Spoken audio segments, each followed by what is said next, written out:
You fail to bring it to the table that you dine at so frequently and introduce it to your guest, purposeless. Unlike the magnitude and gravity of existence, they speak no story, for they didn't begin as a story, they began as nothing. Should you care to hear its thoughts on your reflections of life and the philosophy you've adopted in your existence, it would say nothing, for it is nothing. Say, what? I mean, oh God. I'd respond to that, but I'm afraid my interpreter has left for the day. Here we find the parents of your imaginary story, of whom you rightfully despise and seek to distance yourself from. And here is where we find the inconsistency of your words spoken and the life lived. Again, it's almost impossible to discern your meaning here. Are you saying that there's an inconsistency between atheists talking about the purposelessness of reality or nature or existence, but on the other hand they live purposeful lives? If that's your meaning, then there is no inconsistency. Your perception of that inconsistency is entirely based in the false idea that purpose comes from anywhere other than consciousness itself. Given that that is where purpose comes from, the life of the atheist is entirely consistent. How torn we are as humans. We can't comprehend the depth of existence. You need to learn to speak for yourself. I will concede no such point to you. And you're willing to see the limitations of your mind and acknowledge this battle that rages as the presence of the outer reaches of the universe can be thought, but never fully seen. Whilst it's true you cannot perceive a whole from within that whole, you can nevertheless understand the essential nature of that whole. Yet to the Creator you stand with the pride of intellect. Ah, the old pride of intellect, Chestnut. You know, in my experience, people who talk about pride of intellect are generally the ignorant and the envious. I'm sympathetic to your view in this way, that I can understand and relate that the scope of our existence is beyond what any mind can cling to. What do you mean, the scope of existence? What do you know of the scope of existence? How do you know that the scope of existence is beyond our ability to comprehend? What are these facts of existence you've discerned such that you're able to make this claim that existence is ultimately beyond our understanding? Interesting also that implicit in your statement is that you understand not only the natural limitations of everybody else's mind, but of mind itself. That's also a pretty big claim. But there's a logical problem in what you're saying here, and that is that it requires some kind of understanding of the nature and scope of existence to say that the scope of existence is beyond our understanding. Now, perhaps you're simply saying that we can only partially understand the nature of existence, but if we don't understand the full nature of existence, how can we ever say that we can only partially understand it? I don't see that you have any basis for making such a statement. I mean, if all you're saying is that there is always some aspect of existence that is unattainable, that's not really saying much. I mean, that's perfectly obvious. On a mundane level, that occurs in every single moment of our lives. It's the nature of consciousness such that it's always focused on a certain number of things to the natural exclusion of other things. When I'm in my room, I cannot perceive the sky. When I go outside to see the sky, I cannot perceive my room. In every single waking moment, there is always some part of existence that I cannot perceive. This is just how things are. I don't see that it has any great meaning. The fact of it certainly doesn't send me into some kind of existential tailspin. Nor does the fact that there will always be some aspects of existence that I can never, in principle or in theory, ever experience. It's a bit like what Nietzsche said, that we cannot see round our own corner. The fact that I am not omniscient doesn't particularly trouble me. However, I will not foolishly fight a battle against the very one who brings liberation and say in my heart there is no God. Ah yes, I knew we'd get there eventually. The true motive for your entire line of argument here.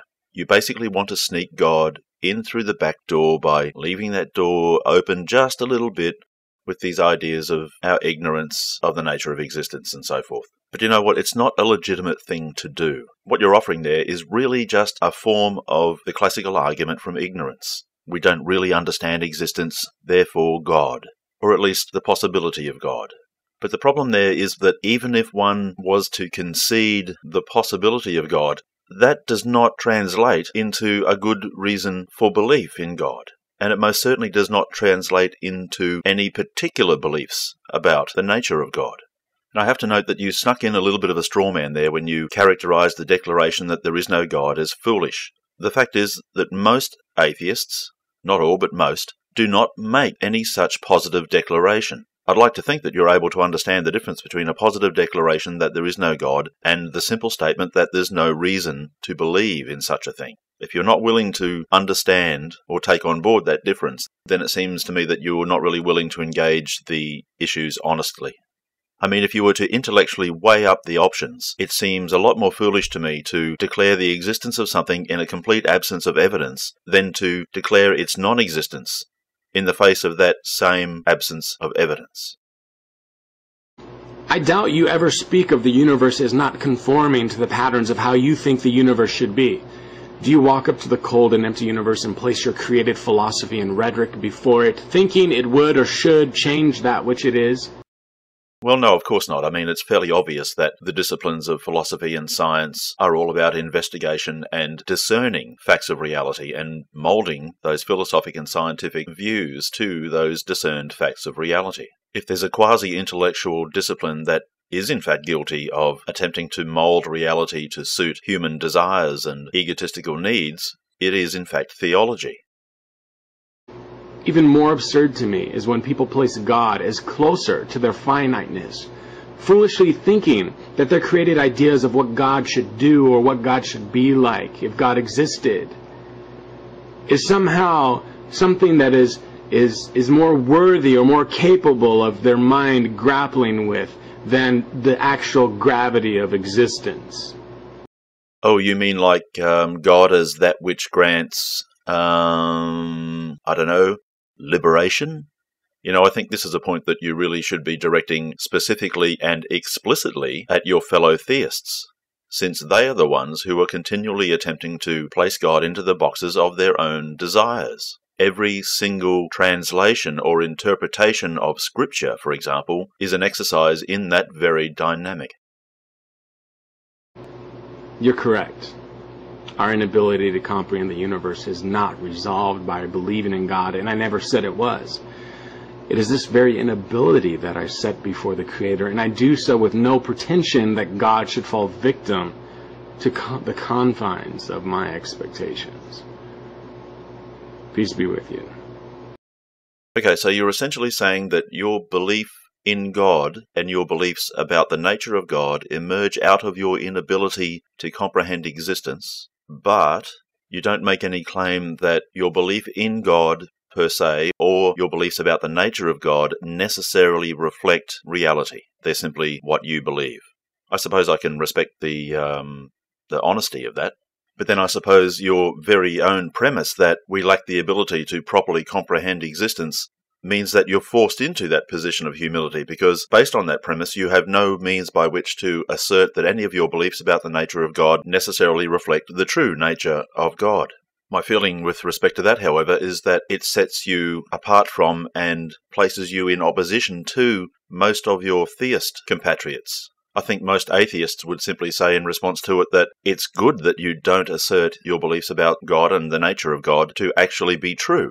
But what's not so great is that you employ the notion of our eternal ignorance about the ultimate nature of existence as a springboard into a belief in God and specific beliefs about God. The atheist would say that that is not a rational leap to take. I guess it's up to all of us in the end to decide how much value we really want to place in reason.